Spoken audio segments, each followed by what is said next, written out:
आज हम नई कहानी के साथ आपके सामने उपस्थित हुए हैं। हमारी कहानी का शीर्षक है एक रोटी हजार रिश्ते। इस कहानी में एक सीख है जो हमें सिखाती है लोगों को नियमों, ताकत या पैसों से नहीं जीता जा सकता है, अपितु उन्हें दया, सम्मान और रिश्ते से जीता जा सकता है। तो आइए शुरू करते हैं अपनी कहानी एक रोटी हजार रिश्ते। एक बार मैं अपने दोस्त के साथ पासपोर्ट ऑफिस गया। उसे अर्जेंट पासपोर्ट चाहिए था, तत्काल कैटेगरी में। हम लंबी कतारों में खड़े रहे, फॉर्म भरे, इंतज़ार किया। जब आखिरी फीस जमा करने की हमारी बारी आई, क्लर्क ने खिड़की बंद कर दी और साफ साफ कहा, टाइम ख़त्म हो गया, कल आना। मैंने उनसे नरमी से रिक्वेस्ट की, हम पूरे दिन से यहीं हैं, प्लीज़ बस फीस ही तो है। वह चिढ़ गया, इसमें मेरी गलती नहीं है कि तुमने पूरा दिन इंतज़ार किया। सरकार से कहो कि और स्टाफ रखे, मैं सुबह से काम कर रहा हूँ। मेरा दोस्त निराश हो गया और बोला, चलो चलते हैं, कल आएंगे। लेकिन मेरे अंदर से किसी ने कहा, रुको। क्लर्क ने अपना बैग उठाया और चला गया। मैं चुपचाप उसके पीछे गया। वह कैंटीन में अकेला बैठा था। उसने अपना लंच बॉक्स खोला और खाना खाने लगा। मैं उसके सामने वाली बेंच पर बैठ गया। मैं मुस्कुराया और धीरे से पूछा, आप रोज़ाना बहुत से ज़रूरी लोगों से मिलते होंगे, है ना? उसने सिर हिलाया, हाँ, IAS officer, IPS officer, MLA, बहुत से लोग मेरी कुर्सी के सामने इंतज़ार करते हैं। मैं थोड़ा रुका और फिर कुछ ऐसा पूछा जिसकी उम्मीद नहीं थी, क्या मैं आपकी थाली से एक रोटी ले सकता हूँ? वह हैरान होकर देखने लगा, फिर बोला, हाँ, ज़रूर। मैंने एक रोटी ली, सब्जी के साथ खाई और ईमानदारी से कहा, आपकी पत्नी बहुत अच्छा खाना बनाती है।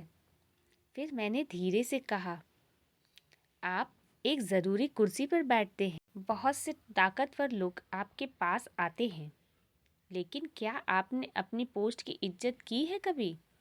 वह कंफ्यूज लग रहा था। तुम्हारा क्या मतलब है? मैंने शांति से जवाब दिया, अगर आप अपनी दी गई जिम्मेदारी की इज्जत करते तो आप लोगों के साथ ऐसा बर्ताव नहीं करते। मैंने बिना गुस्से के सिर्फ सच कहा, आप अकेले खाते हैं, आप अकेले बैठते हैं, आप लोगों की मदद करने के बजाय उन्हें वापस भेज देते हैं। लोग दूर दूर से थके हारे और बेबस होकर आते हैं और आपका जवाब होता है कि सरकार से कहो कि और स्टाफ रखे।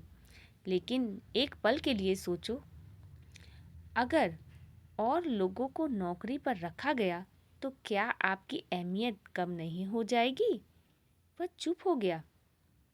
मैंने कहा, भगवान ने तुम्हें सिर्फ पैसे कमाने का नहीं बल्कि रिश्ते बनाने का मौका दिया है, लेकिन इसका इस्तेमाल करने के बजाय तुम उन्हें खो रहे हो। मैंने धीरे से कहा, तुम बहुत सारा पैसा कमा सकते हो, लेकिन अगर तुम रिश्ते नहीं कमाते तो उन पैसों का क्या करोगे?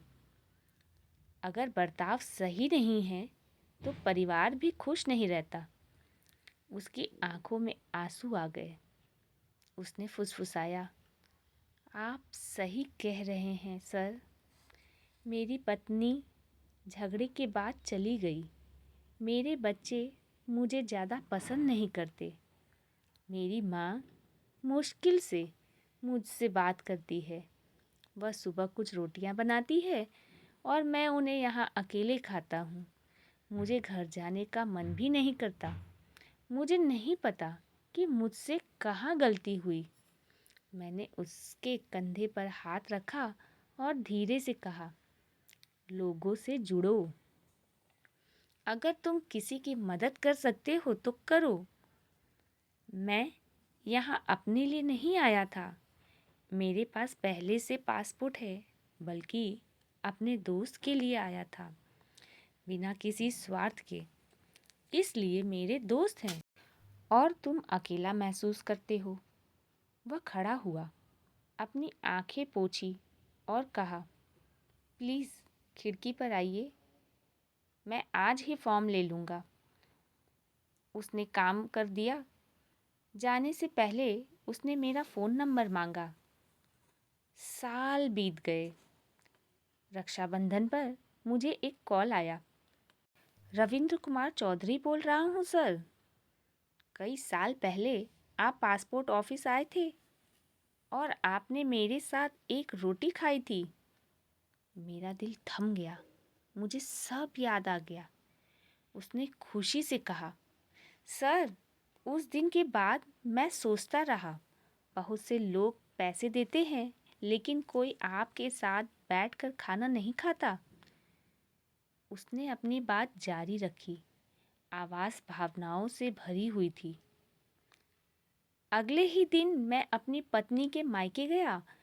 वह वापस आने को तैयार नहीं थी, तो मैंने उसकी थाली से एक रोटी उठाई और पूछा, क्या तुम मुझे खिलाओगी? वह फूट फूट कर रोने लगी। वह मेरे साथ घर आई।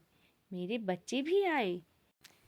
अब सर, मैं पैसे नहीं कमाता, मैं रिश्ते कमाता हूँ। जो भी मेरे पास आता है, मैं उसका काम खुशी खुशी करता हूँ। फिर उसने धीरे से कहा, मैंने आपको आज हैप्पी रक्षाबंधन विश करने के लिए बुलाया था। आपने मुझे रिश्ता बनाना सिखाया। मेरी बेटी की शादी अगले महीने है। आपको ज़रूर आना है और उसे आशीर्वाद देना है। आपने एक रिश्ता बनाया है।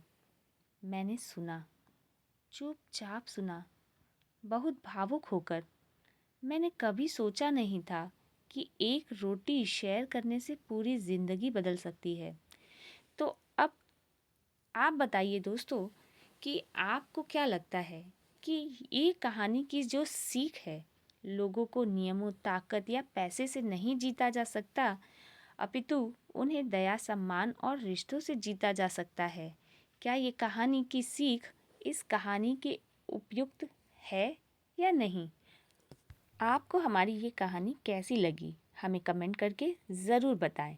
और अगर आप चाहते हैं कि आपकी भी कोई कहानी मैं आपको सभी को सुनाऊं, तो आप भी मुझे अपनी कहानियाँ शेयर कर सकते हैं।